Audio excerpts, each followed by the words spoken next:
Good morning, students. Today we are going to read another very important question in the topic of War of Independence in the subject of History O levels. And the question is Consequences, Reforms of the Revolt 1857. So, very important question this is. So, concentrate yourself.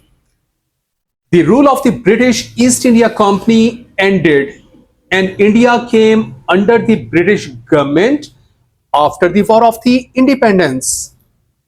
The whole India was in full control under the British government.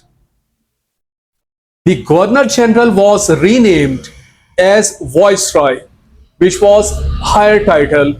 So this was the first reform or the consequence of the revolt of the 1857. British Indian Army was reorganized.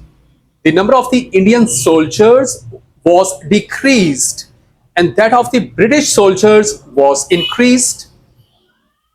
Next, Viceroy's Legislative Council and Viceroy's Executive Councils were formed to run the administration of the country.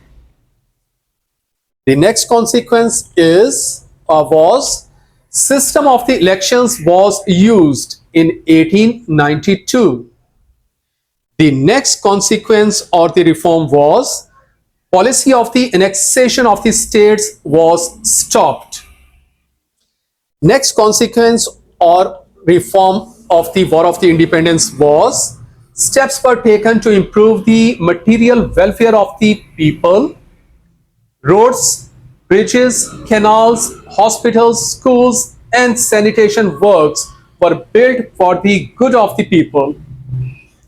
Next consequence was Indian Penal Code was enforced in 1861 and a uniform law was given for the whole India.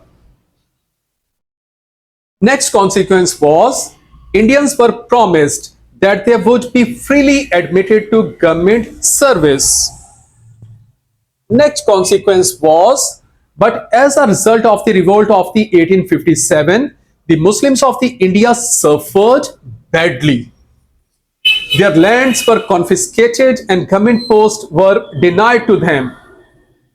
Their religious schools and madrasas were closed down and their properties were confiscated.